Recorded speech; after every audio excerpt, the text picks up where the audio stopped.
The mom's taking fast. Wow. But I have just only favorite skin tone. It's only a favorite, guys. Don't take it personally. Yeah. You guys have your own personal favorite color. Yeah. The skin. My Maybe you... favorite color is yellow and not brown. Yellow? Foreigner? Yellow, orange. I thought foreigners were yellow and red. Yeah. When they're hot, they kinda look like they're red. You're like a pure Filipina because your favorite is blue, right? Yeah, I like blue. It's in there in what ng Pilipinas. Pero meron namang yellow to na, the star in the sun. Oh. But there's still more blue. Basta, yellow ako kahit anong mangyari. Team blue. Team yellow. Team blue. No more questions? More. How about Jacob? Yeah, I have a question about Jacob. Okay, yun. Ganin ako pa tinatanong si Jacob eh. What? Why? What did Jacob come out of the womb holding Esau's heel? Or the here in the near the foot? Yeah, I don't know why. They describe it like it was something like a model. Ah, like a model, as you said. Yeah, you're right. Because they are brothers. So, Jacob just showing or showed,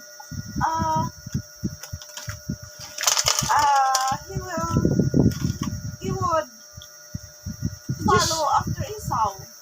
And one day, Become the older. yeah, just like, God said. Oh. Because Jacob is good brother. Because Jacob is good. Wala kasing maraming kwento si Jacob dito. Yeah. But maybe in 26 there will be a lot and so on. I'm so excited for Genesis 26 and Genesis 27, 28 because I also listened to Genesis 28. It was so freaking good. I'm so excited for that Tuesday. Are you excited, Mom? Yeah. Because I have another. Even my eyes is getting I have a last question. This is my last and final question. Okay. What's that? My last final question is, why did Rebecca ask God about her problem in her womb?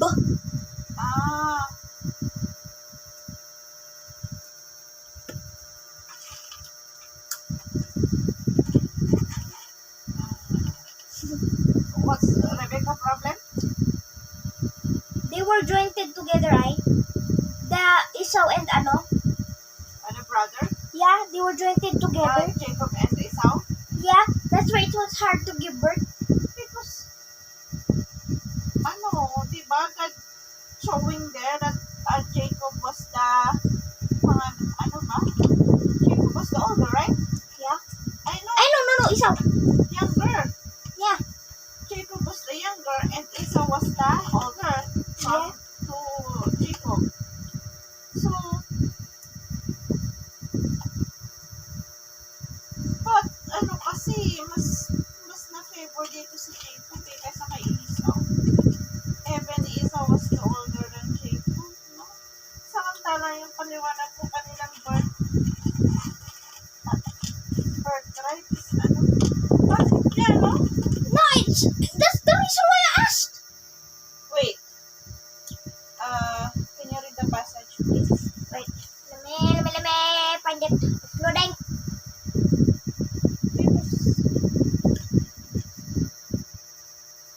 What is wrong with this?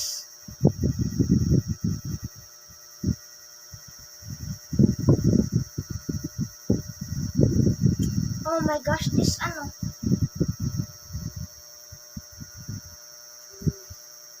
Oh my. The Wi-Fi is off. What is wrong with this? Bakit nga, no? Yeah, it's weird. Maybe Si Jacob kasi is the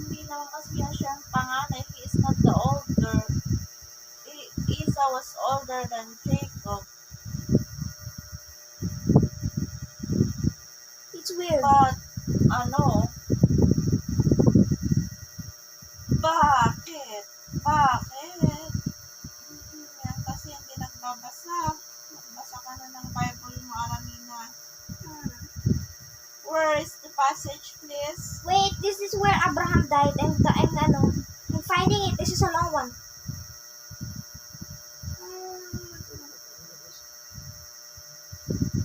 Okay.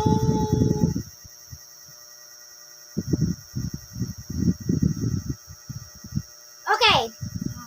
The babies was just together within her, and she said, "Why is this happening to me?" So she went to inquire of the Lord. The Lord said to her, "Two nations are in your womb, and two peoples from within you will be separated. One will be stronger than the other, and the older will serve the younger." Mas malakas yung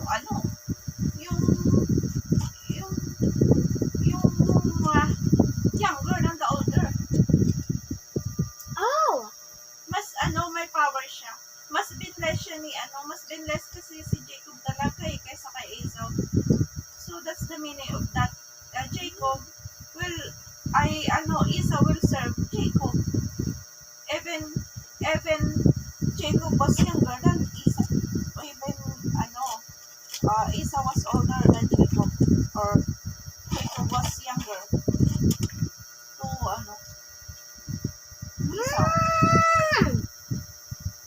May I add another question? Why did God say? And the reason of God for that is I don't know. God has God know what he is doing. God know what's the best. God knows. Because it says there is stronger. So mas strong si Jacob than si Esau.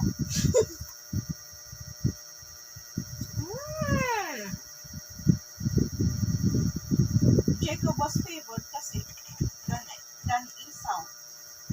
Oh. Oh. I understand now. Jacob, kasi si Jacob kasi naging leader dyan sa mga susunod na chapter. Yeah. He was the leader. Hmm. Yeah. Oh. Other verses, chapters. Oh. Watch, I love next question. Okay, this is my extra question. 20 question na ata to okay. Okay, what is the meaning of an open country? Open country? Yeah. Naman open. That's it? So if an open... What is the It said here, on Genesis, verse 27, the boys grew up and Esau became a skillful hunter, a man of the open country, while Jacob was content on staying at home among the tents. Well, parang wilderness, parang kabundukan yan. Oh. Parang same as like the forest, mountains in our Oh. yan. It's a Wild, forest? Yeah. Land field. Not forest. Kasi iba na naman kasi ang usapan pag forest. Yeah. It's a land field. Yeah. Spacious or Spacious. the space is Wide. good for parang yung like the land that God gave to Abraham. Land. The in Canaan.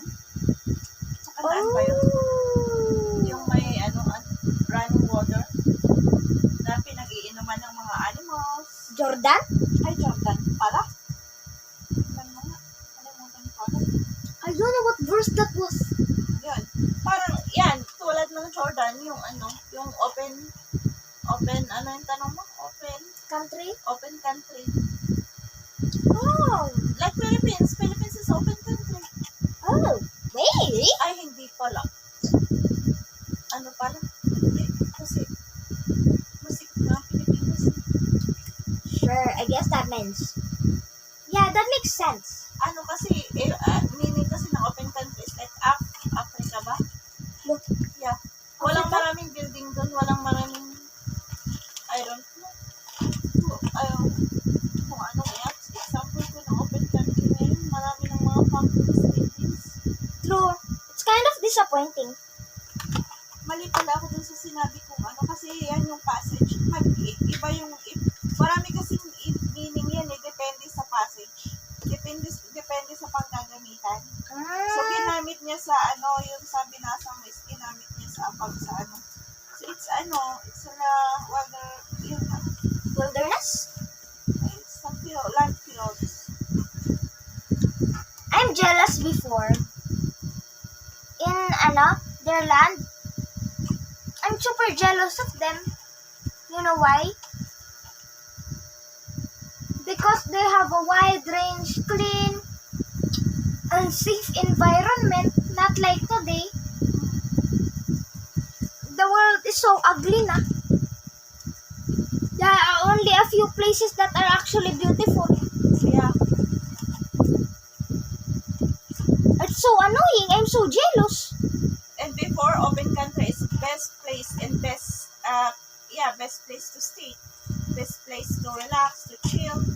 Before is perfect place to live, but now is the bad. True. Worst place to stay. That's why God will coming soon, and it will become good again. Lord, can you come back na? Please, Please. kausapin mo siya, kulit-kulitin mo, oras-oras, tignan mo babalik. Let's do that, guys. We must go an army of kulit-kuliting God. Yeah. We must do it. Our We country must- is not open country anymore because, factories, businesses, all kind of businesses that Illegal manufacturing. building and building, build. Wala na. Yeah, especially in Manila. Hey. Not only in Manila, not only in the Yeah. it's talking about country. Na Sa bagay, country noon is parang, ngayon is parang different talaga. I'm so disappointed. If I were to be chosen to live, I just want to live in open country than in city. Yeah, true. But Also, before, when I am same like you, when I'm still a kid, I'm always wishing to go in a big city. Eh?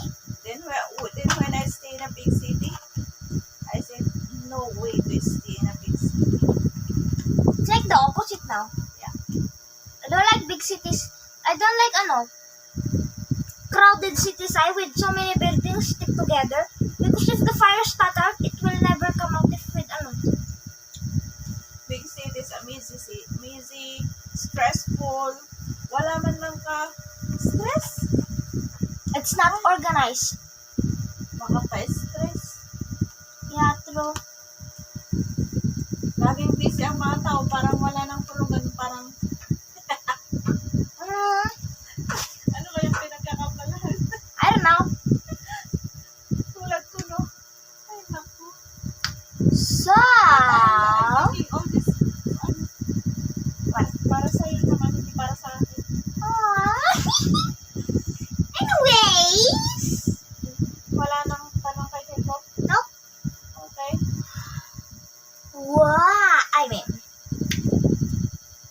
Anyways, I was thinking of another question to tease you, but I forgot. Never mind. Maybe just offline, a secret conversation. So, the moral of this lesson is...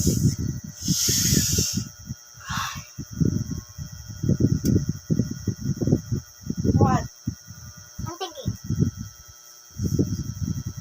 Si Jacob, mabait dyan. Okay.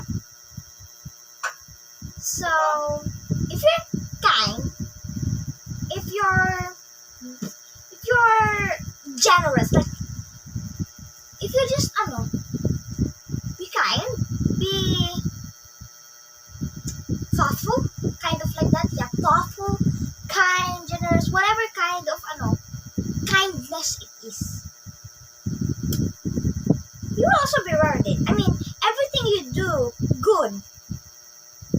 rewarded. Just like, Jacob was. He was blessed, right? Jacob was blessed.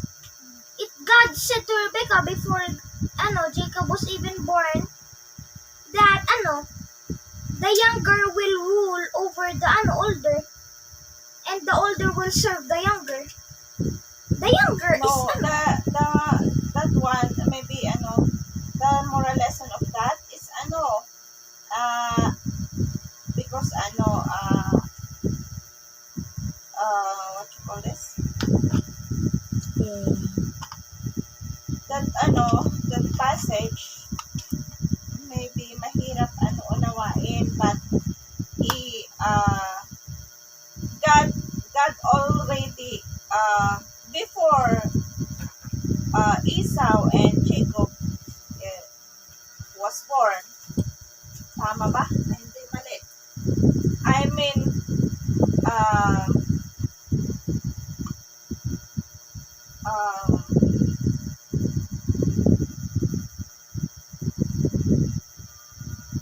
um, paano ko pa-explain?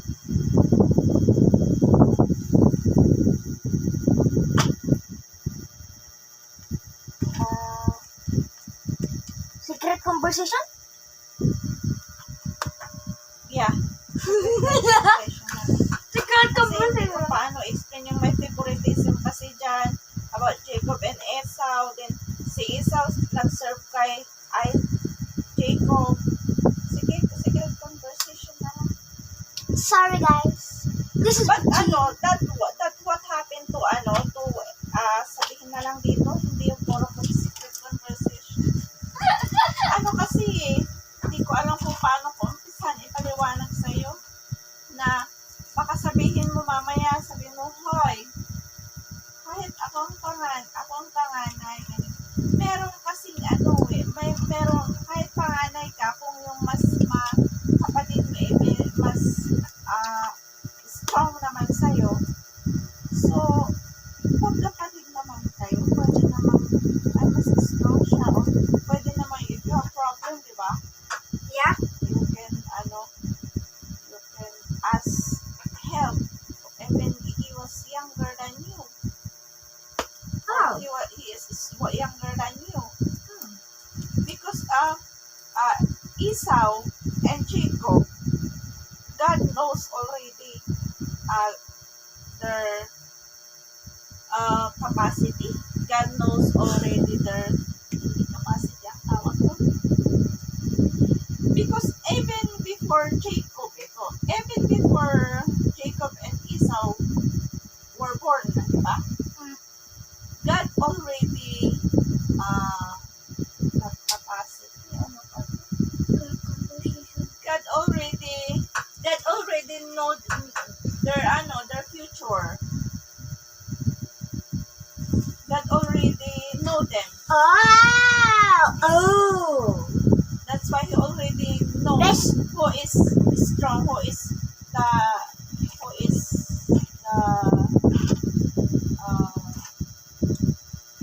hindi mas mataas, kundi sinong mas weak and who is ganon. God also has a plan to them, like us, di ba? Like you, like me, like everyone. God has a plan to every one of us. Wow. Yeah. Even who is younger, who is older, hindi importante yun. But we have a plan in our lives, di ba? You have plan. Example, we are sisters, we are 7, di ba? We are different plans in our lives. We are different ambitions. We are different likes. Favorites. Ganon.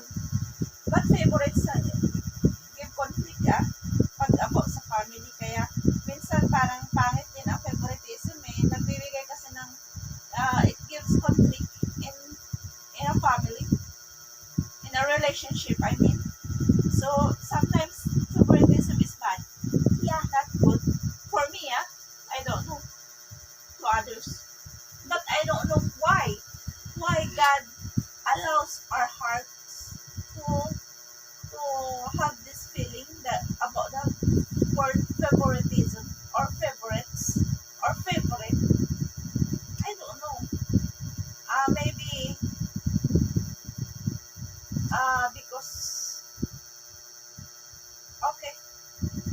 mundo ako ng Bible. For me, favoritism is a bad word. I don't like favoritism. No, it's not a bad word. There's a good in the word, but there's something conflict. Conflict lang naman. It's not a bad word. It's as I said before, it's a conflict. Conflicted word. Yeah. Conflicted words. Favoritism is a conflicted words. Yun na lang ang meaning natin. Yes, period! Okay, now let us. Do you have any more explanation? Yung moral lesson ko, wala pa akong naririnig. There's no more. Pinaliwanag ko lang si Jacob. The more. My favorite Jacob. Ako rin eh. Problema ko, favorite ko si Jacob. So what's the reason? What's in Jacob? Why not my favorite is all about all the characters in the Bible? Like Esther, because she was a woman. She's my favorite. She was my favorite before that's your favorite. I explained it to you first, di ba? Kaya mo siya naging favorite. But anyway, Esther is my other favorites. Yun ang it's a conflict dyan. I should say, all the characters in the Bible is my favorite. Pero sana sasabihin ko yun. Hindi, my favorite is Esther, my favorite is Jacob. Hi. So, what's your My moral lesson is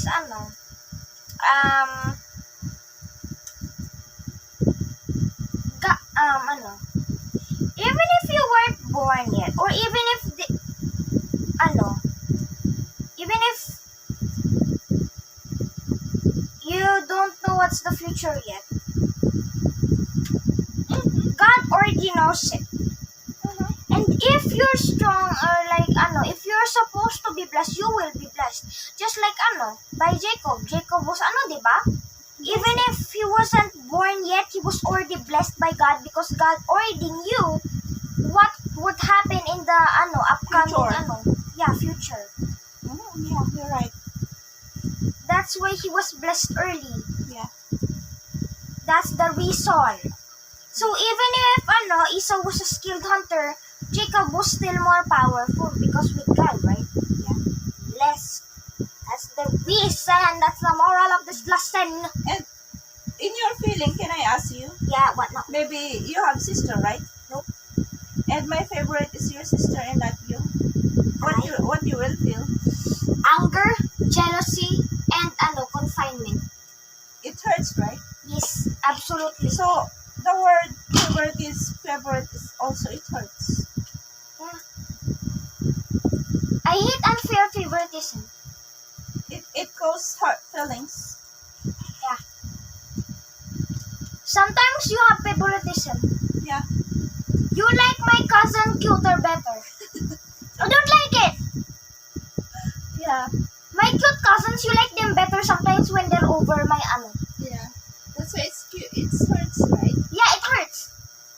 Because you give them everything I did not have. So why?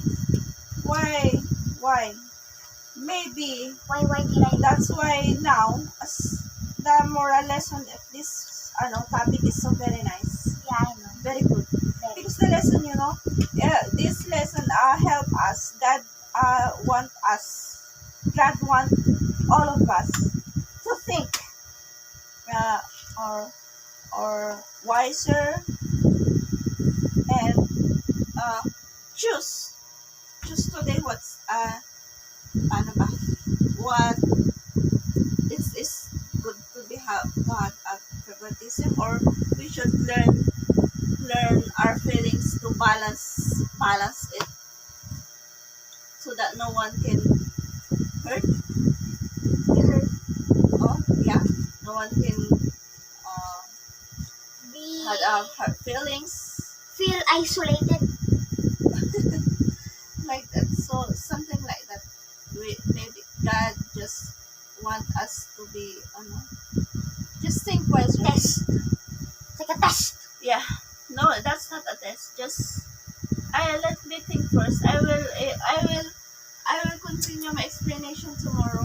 Okay. Okay. You can close na. You can pray and close. Let's pray. Let's pray. Our Father in heaven, thank you very, very, very, very much for this wonderful evening that you have given to us, Lord. thank you for the food, the blessings, and the protection that you have given upon us, Lord. Lord, I hope that you would forgive us for our sins and all the wrongdoings that we have done against you, Lord. Lord, I pray that you would protect us in today's night and the other upcoming nights, before we sleep, after we wake up, whatever we do, wherever we go, Lord. I pray, Lord, that you would lead us to the right path and help us with our problems and the hard situations, Lord. In the name of the Father, and the Son, and the Holy Spirit. Amen. Bye guys! I'm so excited to read Genesis 26 with you guys. So you guys better stay tuned. That's it. Bye! Bye. Bye.